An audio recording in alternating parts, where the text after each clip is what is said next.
Tell him, McCluskey. Tell him what time it is. Little Hen says it's time to rock and roll. All you people are so scared of me. Come quietly or there will be trouble. Man, that's just me. I'm Batman. This is Sparta! There is a tiger in the bathroom! I'm an excellent driver. If it bleeds, we can kill it. Pop quiz, hotshot. Keep the change, you filthy animal. How's Lurch? He's in the freezer. Did you say cool off? No, I didn't say anything, actually. Shame. There was a bit earlier on that you missed when I distracted him with the cuddly monkey, and then I said playtime's over, and I hit him with the peace lily.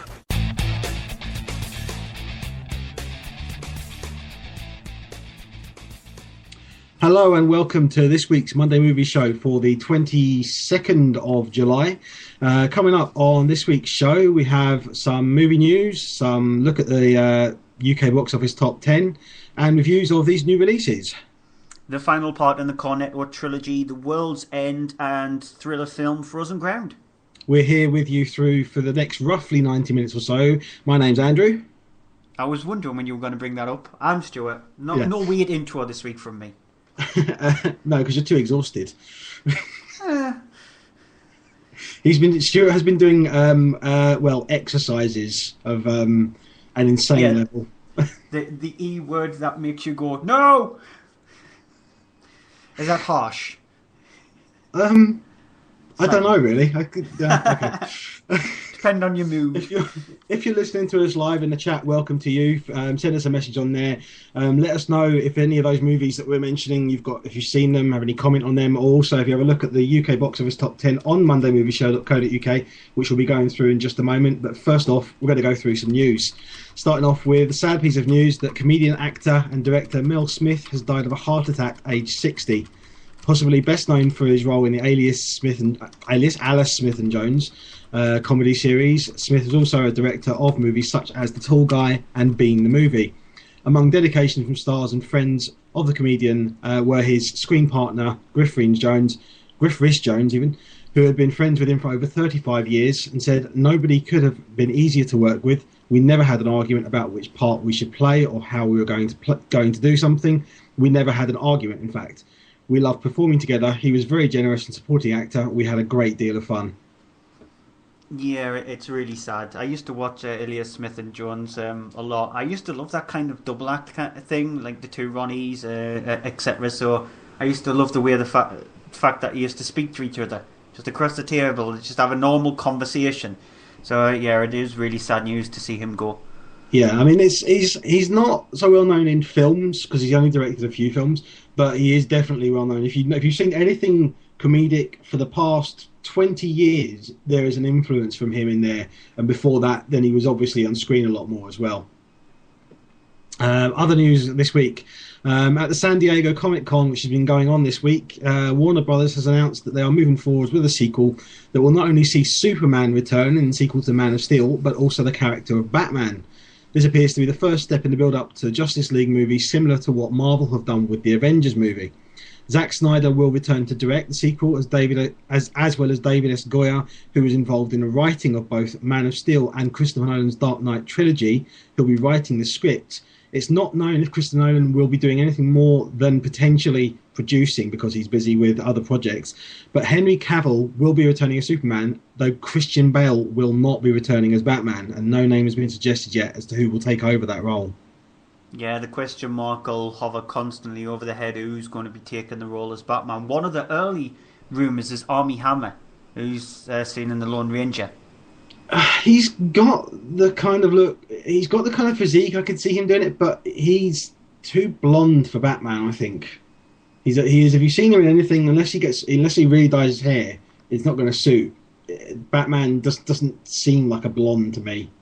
Yeah, he needs to bulk up a little bit more as well. Because if you do see him in The Lone Ranger, he does look a bit svelte, a bit skinnier than you would have actually thought for the physique for Batman. So it'll be interesting to see who they get in as Batman.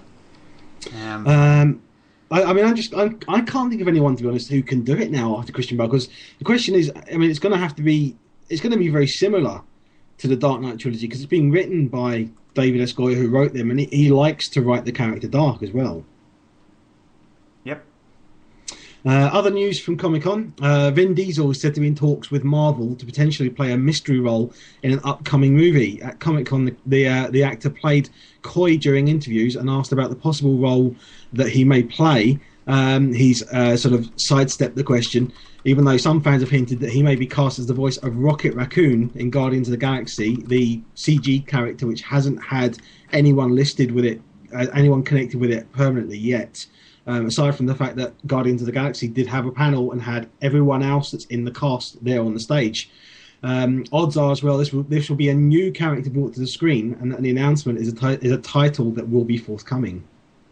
Yeah, and then Kevin Feige turned around and said at Comic-Con, there is nothing to announce with Vin.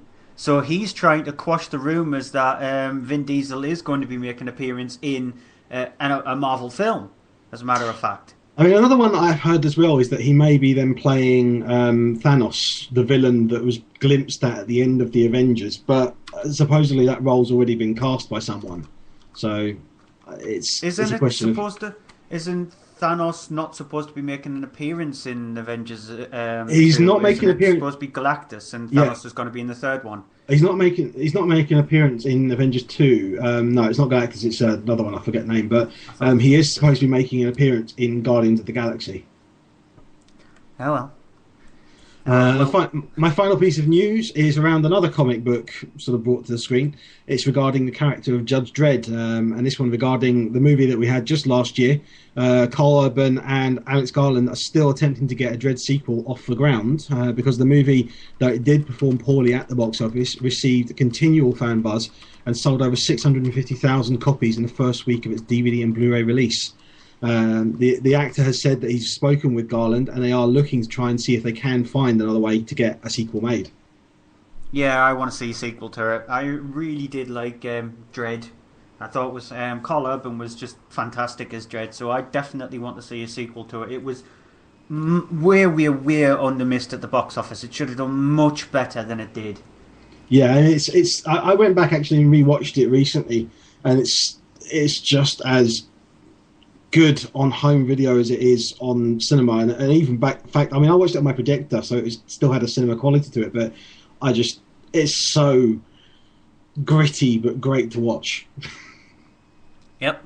Right, my news, this one I haven't written down because I only found it just before the show, and it is such a big piece of news, but according to Badass Digital, Ashley Edward Miller and Zach Stentz, who did the scripts for Thor and X-Men First Class, are going to be taking over script duty on Star Trek 3 from Alex Kurtzman and Robert Orci, even though they're going to be involved with it in some way, shape or form. And other rumours coming out of Badass Digital from multiple sources is that J.J. Abrams is close to stepping down as director of the new Star Wars movie. I am completely flabbergasted by that, but this does lead credence to the whole thing we've heard of potentially another Star Trek movie getting underway quickly so it can get out in front of cameras before sort of end of next year. So if he leaves, that will be the reason why. Paramount will love that if that's the case, but Disney will hate it. Yeah, because they want to try and get the next Star Trek film out for 2016 because it marks the 50th anniversary of Star Trek.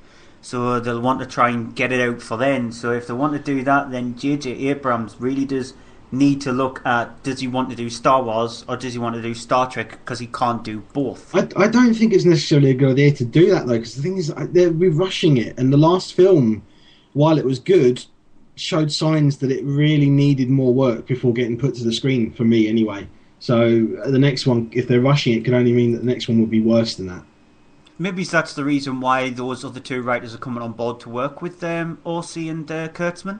So there's like 4 writers working on it so they can quickly get something out. Yeah, that doesn't necessarily mean that. I mean, it's like, fine wine isn't made in a day.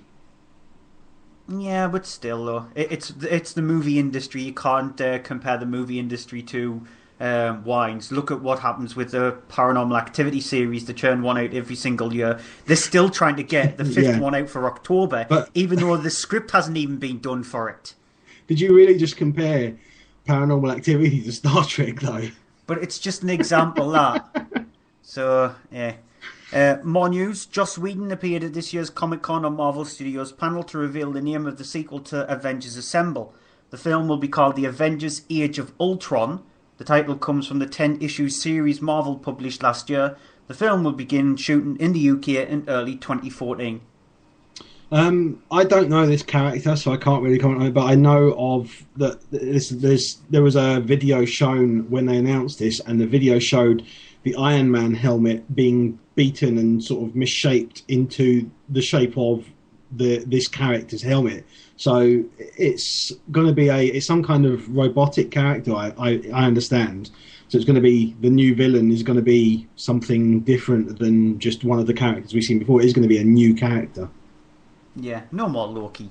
Sick of seeing Loki, even though He Thor film. did make a great appearance. Tom Hiddleston did make a great appearance at the Thor one, which is online. If you look on YouTube, where he plays Loki for a couple of minutes, and he just electrified the crowd.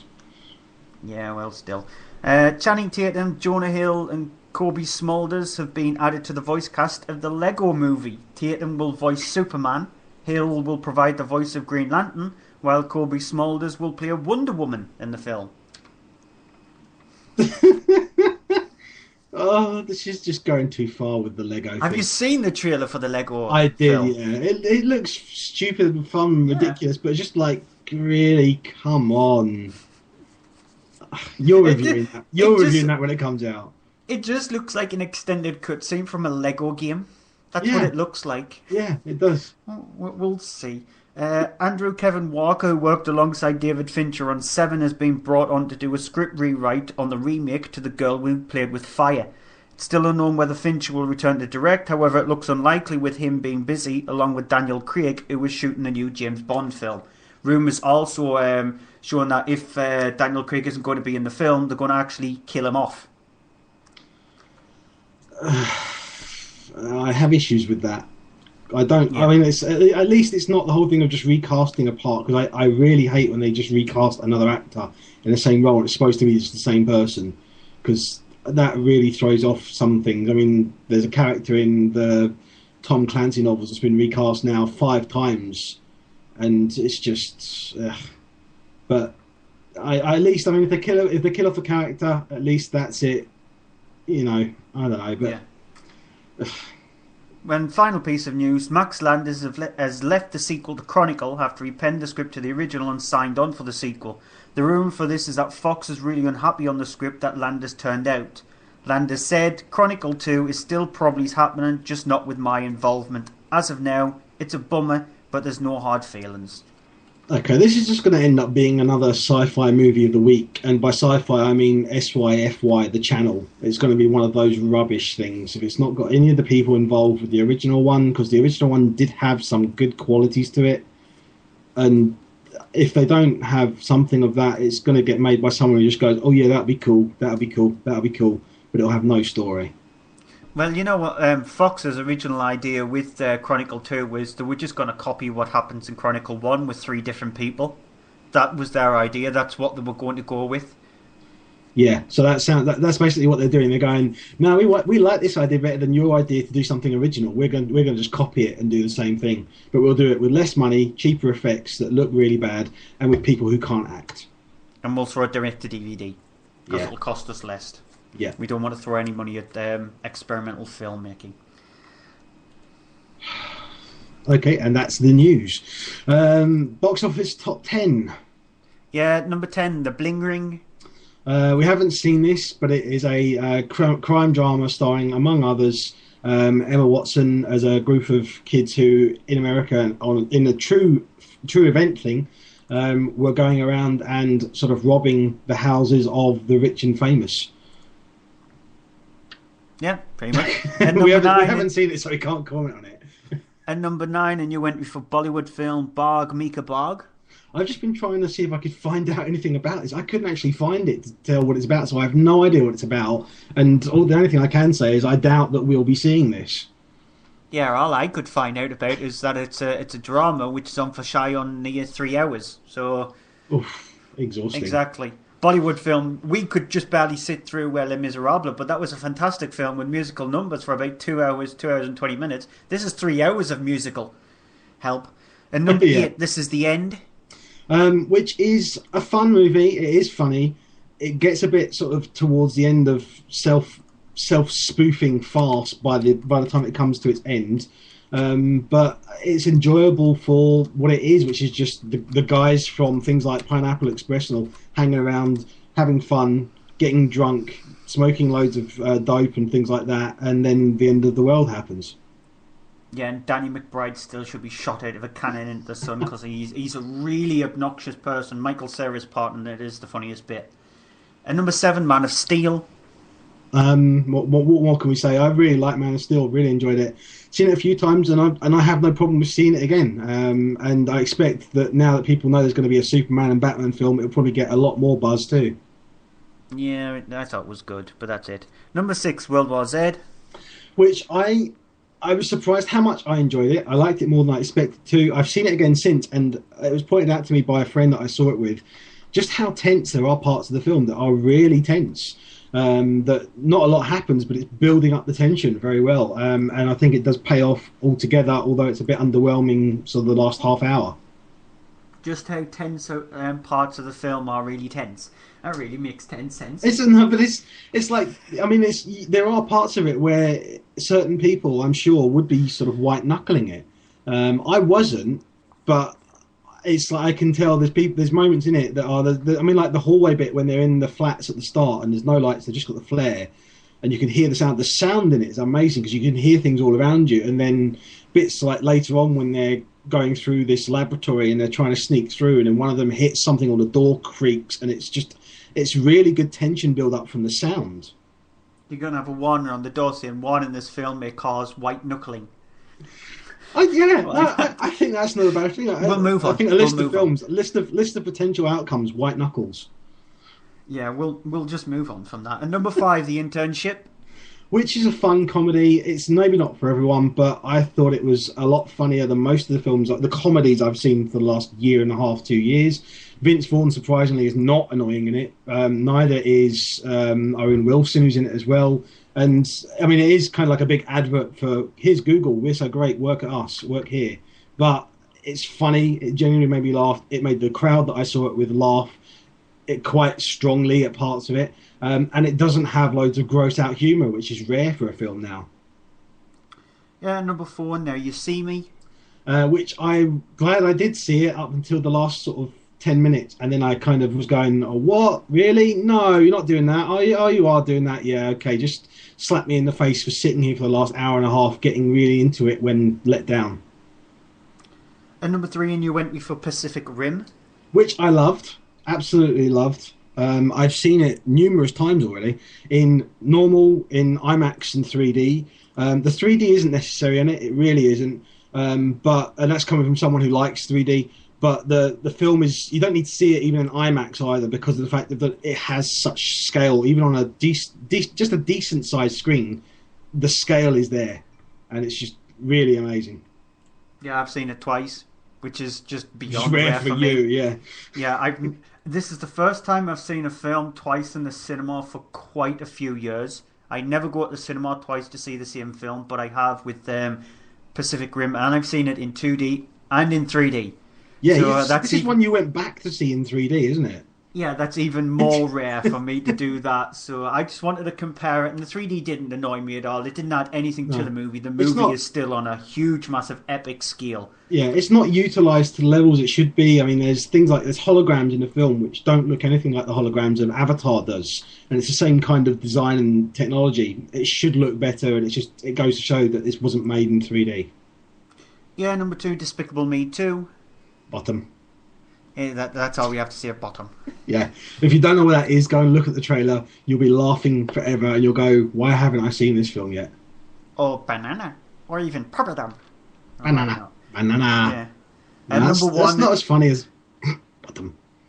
Yeah, okay. And number 1, and you went with for Monsters University. Which is nowhere near as funny as bottom in one scene for the whole that scene in Despicable Me of a minion going bottom is funnier than the whole of the hour and 40 odd minutes of Monsters University, which just isn't funny, doesn't live up to the potential of the first film. It's lacking, apart from a couple of opening shots, it's lacking the concept and the imagination of Monsters Inc. and it doesn't have anything that's as thrilling as any of the chase in it of them running around with a little girl, or the chase of them on the doors in the door chase at the end of it, which is just one of the best animated kids sequences in a film ever. And Monsters University is a massive letdown compared to that. Didn't we get shouted at on Facebook? Somebody posted a comment, said that it is better than Monsters Inc. And I think you made a comment. Yeah, the only thing I can think of is that person is on drugs or something, or they were on drugs when they were watching Monsters University, so it appeared better to them than Monsters Inc. Monsters Inc. is not... Sorry, Monsters Inc. is the better one of definitely of the two. Monsters University is... I mean, in fact, going by animation this year, I'd say Monsters University is the weakest one of all the animations I've seen in the past year.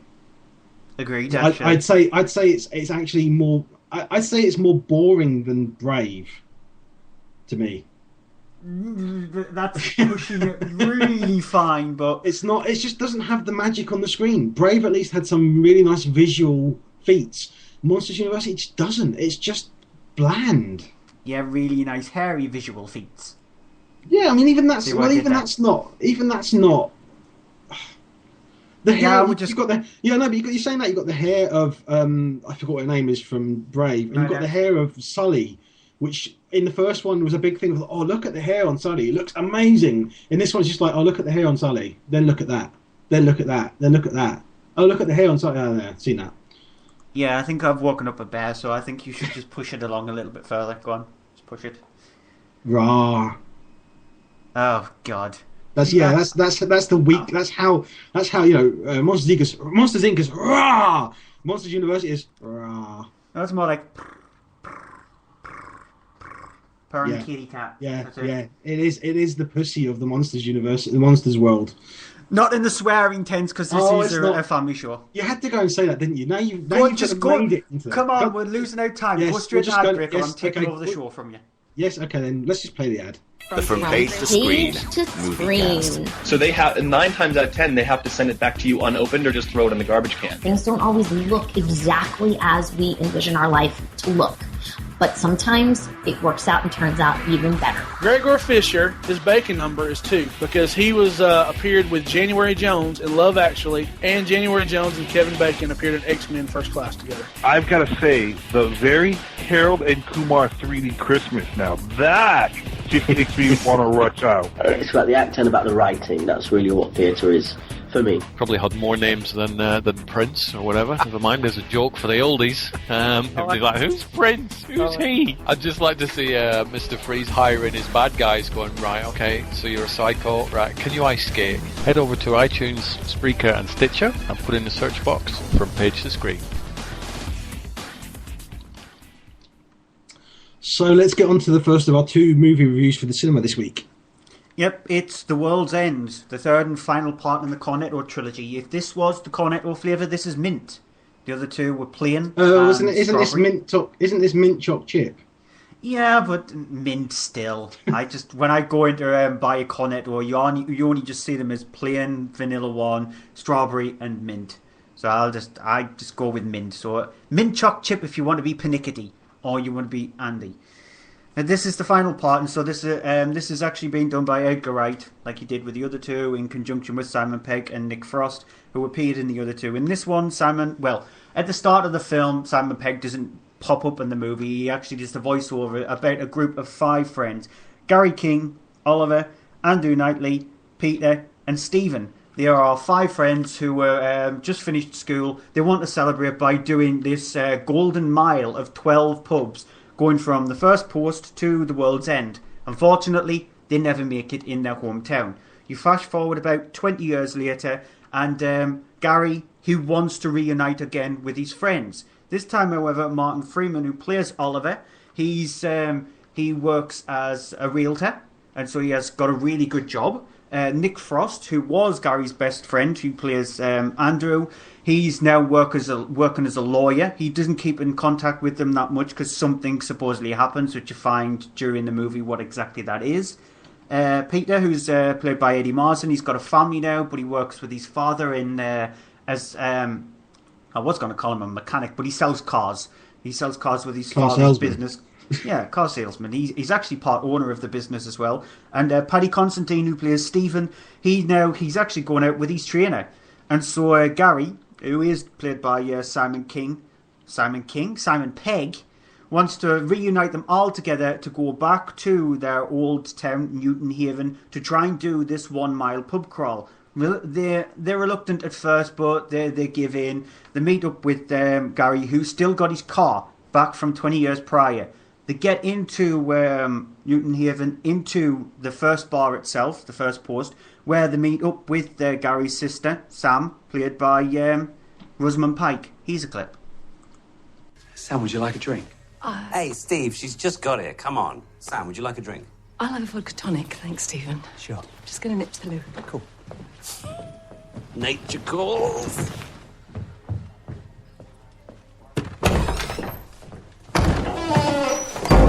What are you doing? What are you doing? I'm going to the toilet. Well, then so am I. Gary, you are out of your mind. What are you talking about? You gave me the sign. What sign? You went to the toilet. Gary, are you serious? I haven't seen you in 20 years. Do you really think I'm going to have sex with you in the ladies' toilet? Well, the disabled is out of order.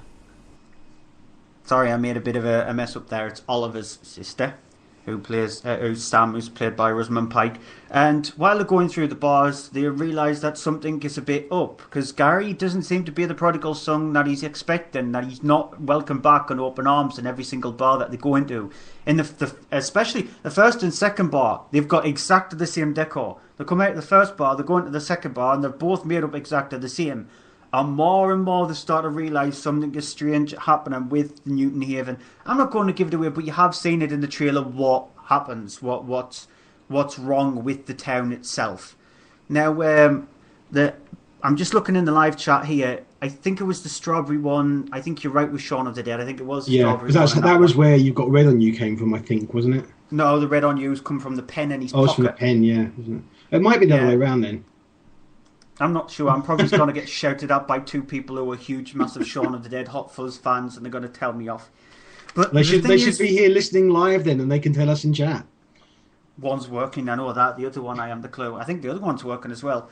But the thing with The World's End is, in my opinion, this is the weakest out of the three. It feels overwritten. The comedy elements of it feels a bit forced in the film. With the first one, it didn't need to be funny because it was an establishing... it was a new film. It was bringing these together for the first time since they did things like Spaced. And it was bringing them together to try and attempt to do a movie. So it didn't need to be this funny, over-the-top movie. But it did work because the characters worked together. They gelled together. With the second one, with Hot Fuzz, it needed touches of script right to it so it can be funny because of how successful the first one was. With this one, it seems like the script has been overwritten. The comedy, the jokes and the gags seems to be overwritten, especially Simon Pegg's character, Gary King. He seems to be more obnoxious than the two previous characters that he's played, and he seems to be just there to try and blurt out lots of swearing and tries to be really funny. He's the kind of character who you find out during the film that he has to always be right. Everything that he says, he has to always be right. I found that Nick Frost's character, Andrew, was the best one out of the lot. I think he was the funniest. He starts off mellow because of the fact that he doesn't drink anymore. He mainly just drinks tap water, and you'll have seen the trailer where you see what? When he mentions water. And so the more through the film, the more he starts to unravel a little bit. And there was one scene which had me in kinks where he's actually walking out of the door of one of the pubs and he breaks a window. He practically tears off the entire door. And I was dead with that. There's little quips here and there when they're trying to think names of the things in the film, calling them blanky blanky Eggmans. I laughed at that bit as well. And there's little touches here and there where you will laugh at, and it is funny. It is a funny film, and it did reach more than 4 laughs, very close to 6 laughs, a few smirks. But it's not as funny as Shaun of the Dead and Hot Fuzz. It's the weakest out of the three, in my opinion. I don't know that I disagree with you entirely on it, but I find it very hard to place it in amongst them. I still think that... I mean, it's the fact that I've seen the other two a lot more, obviously. And old Booger has just said in the chat that he thinks Space was rubbish. Remember, this is the person who likes romantic comedies and stuff. Yeah, but I'm imploring you, Booger, go back and watch Spaced again because it's just so timelessly funny. It's on 4D. Yeah, and the thing is that I will definitely be seeing this again. Not if for nothing than to just get it more in my head because I loved it. I laughed a lot more than you did. The people in the cinema I was with laughed a lot more than I did at certain parts, and then didn't at other parts. I think it's very. The comedy, depending on the view, may be hit or miss, but either you'll laugh at certain parts of it and hate other parts of it, or you'll hate certain parts of it and love other parts of it and laugh a lot.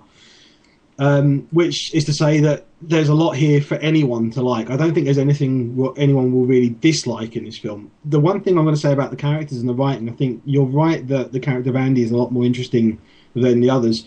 But for me, it didn't feel like there was a central character as a problem with it. It felt like it was very overwritten just to try and have as much for everyone instead of having... I mean, in the other films, you had more the main character was Simon Pegg's character in both Shaun of the Dead and Hot Fuzz. In this, there is a bit of an imbalance in that there's none of the characters in particular that stands out more than the others, which you were kind of...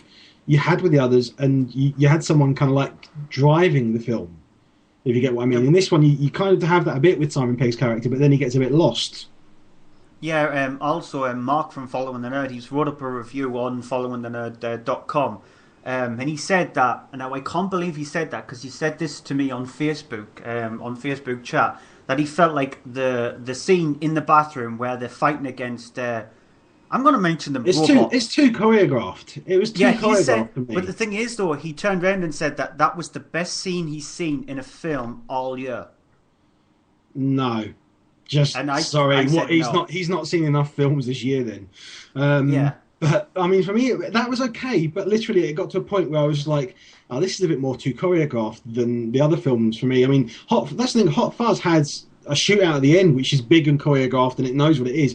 Has a couple of fights in it, which are kind of choreographed, and a chase in it, which is choreographed. But it doesn't feel choreographed. Whereas this it was like obvious, like, oh, that's been done for that. It felt like they were trying to do too many homages to other martial arts films or something like that, or fight films. But it's still worth seeing. It's still fun. If you like the other films, you will like this. If you'll get the humour in it as well. It's a very similar kind of humour. Probably a lot more physical humour in this than dialogue humour.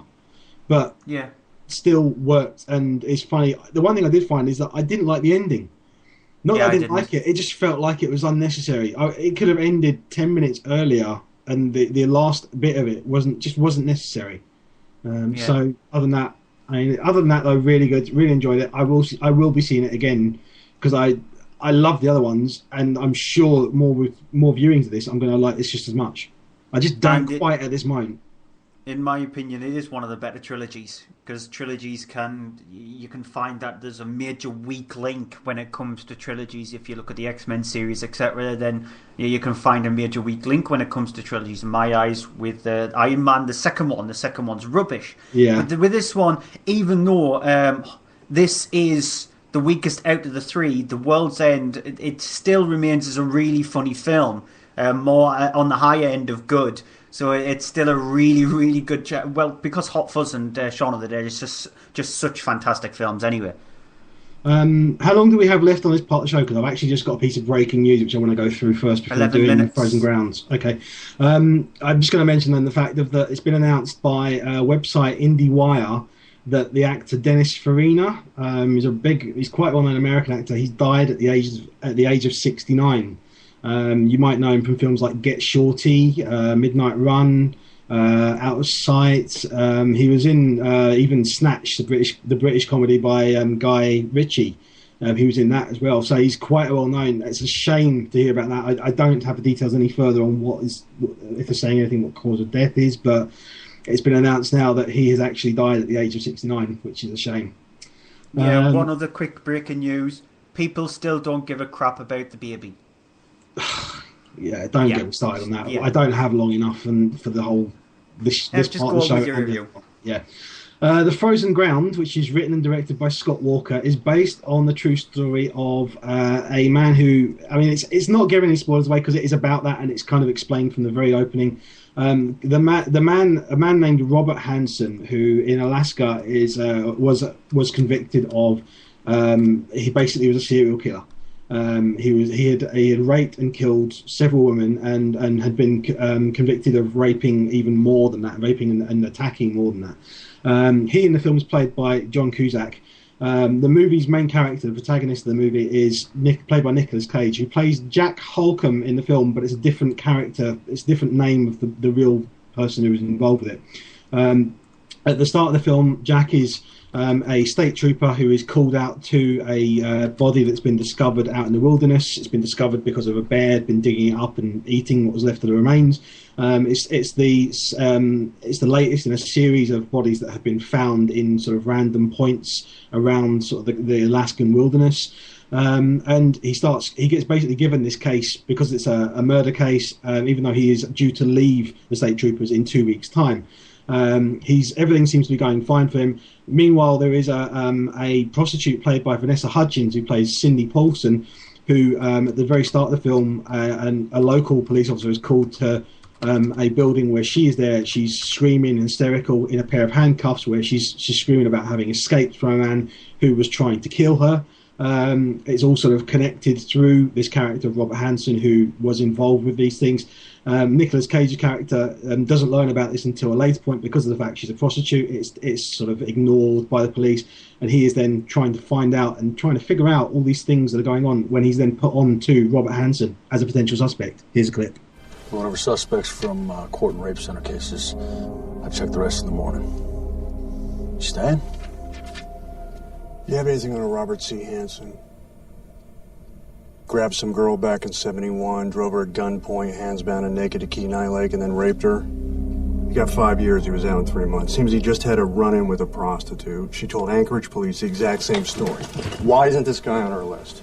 It was 12 years ago if we opened it up that much. Get everything you can from archives, see if there are any other past offenses, and check all missing persons from the same period. Do you know anyone downtown, Vice? Yeah, one guy. Why? I need to meet. Tonight. Got it.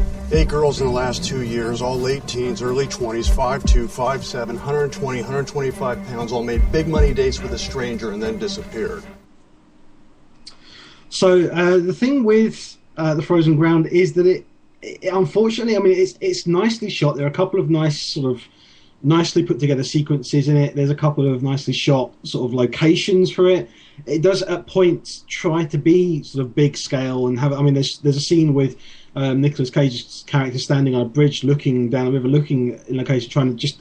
You can see these sort of thinking, how many are out there, what's going on and stuff, and it has that kind of scale feel that it's trying to be.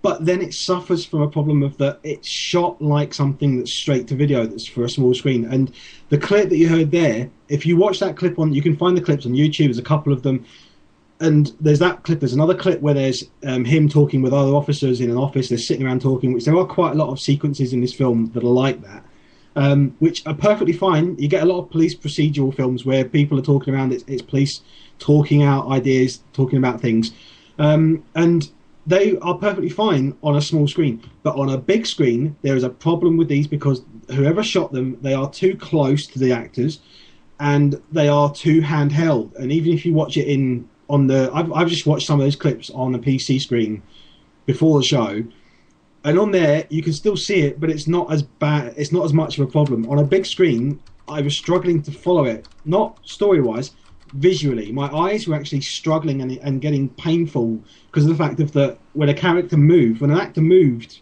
even to a side by an inch or something, like the camera was struggling to keep them in focus, keep them in the centre. They needed to be shot from further away.